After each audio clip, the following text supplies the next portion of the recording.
अपनत्व, अपनापन अगर इस दुनिया में आपको नहीं मिला ना, तो बहुत ही हमारा जीवन बहुत ही बेकार है। नीति वचन की पुस्तक अनुशासन की छड़ी से 22 का 15। लड़के के मन में मूढ़ता की गांठ बंधी रहती है, परंतु अनुशासन की छड़ी के द्वारा वो खोलकर उससे दूर की जाती है। बुद्धिमान को नहीं मारा जाता है, बुद्धिमान के लिए तो एक घुड़की काफी। घूर दिया ना मैंने, और लिखा है जानबूझकर उसको मत छोड़। जब तक आशा है तो अपने पुत्र की ताड़ना कर, जानबूझकर उसको मार न डाल। किसको? पुत्र को, पुत्र और पुत्रियों को। आत्मिक रीति से कौन पुत्र और पुत्रियां हैं? हाँ जी, पढ़ें। ठट्ठा करने वाले को मार, इससे भोला मनुष्य समझदार हो जाएगा। किसको मारना पड़ता है? कौन कौन को मारते हैं? मूर्ख को, ठट्ठा करने वाले को। पढ़ते जाएं। और समझ वाले को डांट, तब वो अधिक ज्ञान पाएगा। देखो, समझ वाले को भी डांटा जाता है ताकि क्या हो और बुद्धा वो करे। ठीक है, फिर से एक बार ऐसे ऐसे पढ़ते जाएं और सब इनके साथ पढ़ते जाएं। 22-15 लड़के के मन में मूढ़ता की गांठ बंधी रहती है, परंतु अनुशासन की छड़ी के द्वारा वो खोलकर उससे दूर की जाती है। कितने लोग चाहते हैं कि आपकी मूर्खता की गांठ खोली जाए?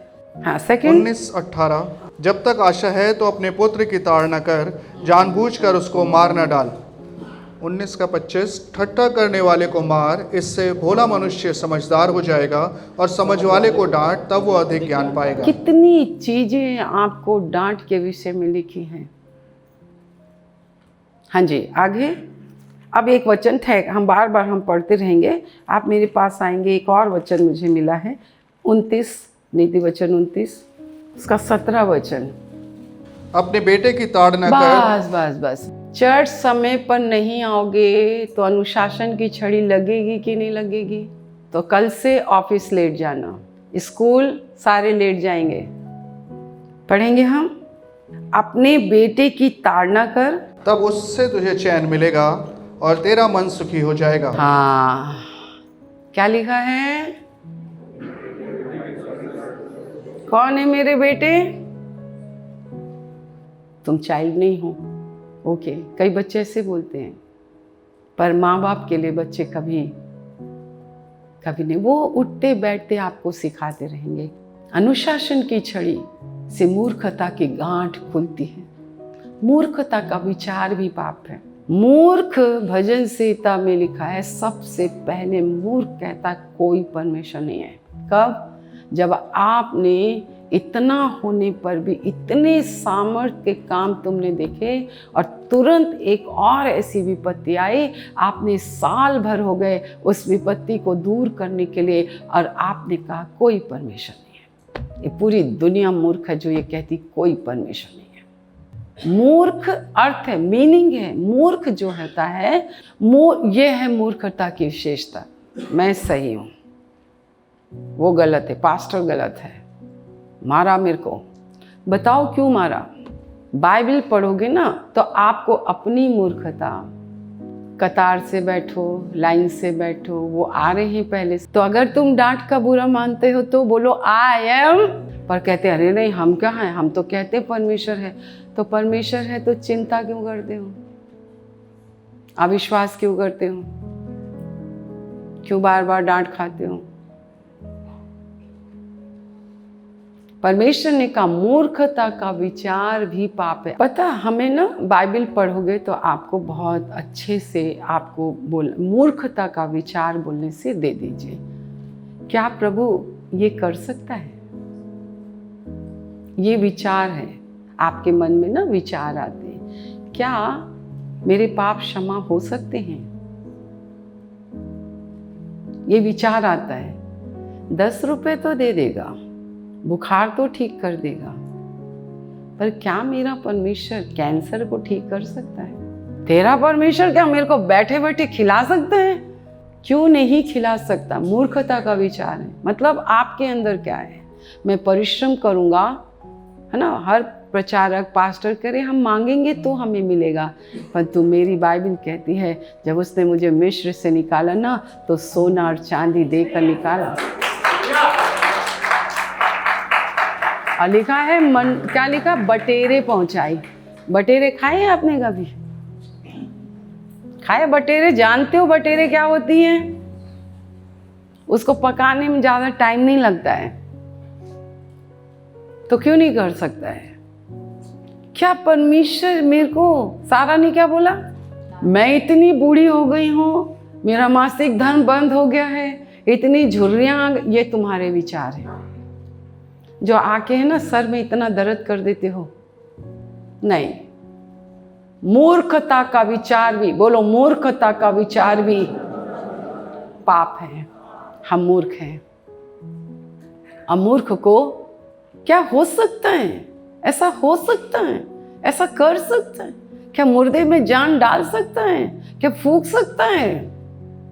परमेश्वर ने कहा क्यों नहीं हो सकता है।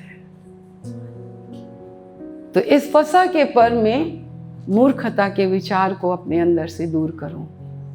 परमेश्वर किसी बात से खुश नहीं होता, मुझे पता है वो किस बात से खुश होता है, ठीक है। और मूर्खता की और विशेषता अगर आप देखें रोमन्स चैप्टर 1 में मैं हमेशा आप लोग को बताती हूँ। मूर्खता, कौन मूर्ख है? आप अपने आप को देखो, किसी को मत बोलो, किसी को मत कुछ कहो। इतना किसी के सामने,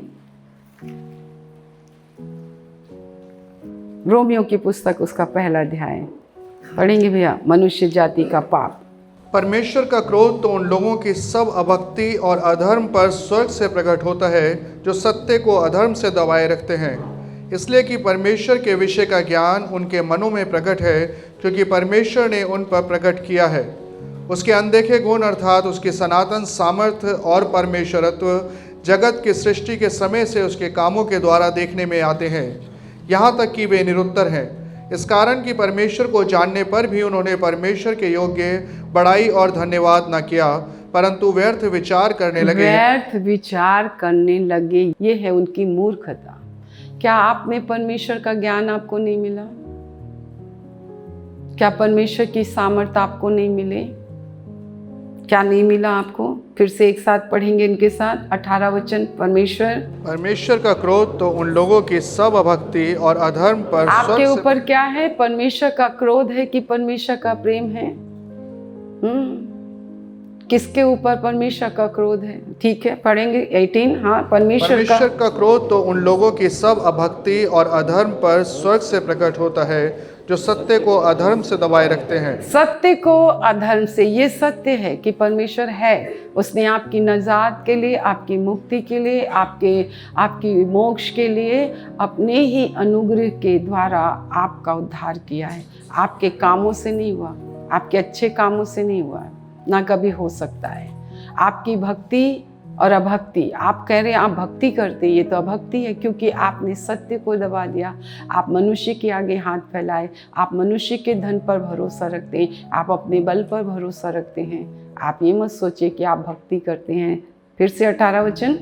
परमेश्वर का क्रोध तो उन लोगों की सब अभक्ति और अधर्म पर स्वर्ग से प्रकट होता है जो सत्य को अधर्म से दबाए रखते हैं। नंबर 1, इसलिए कि परमेश्वर के विषय का ज्ञान उनके मनों में प्रकट है। नंबर 2, मनों में, आपके हृदय में प्रकट है परमेश्वर का ज्ञान। उसने अपनी सामर्थ्य के द्वारा आपकी पथरी निकाली, आपकी अपनी सामर्थ्य के द्वारा उसने आपके घाव को चंगा किया। कोई कहते कोई बात नहीं, शारीरिक चंगाई नहीं मिले पर हमें तो आत्मिक चंगाई मिले।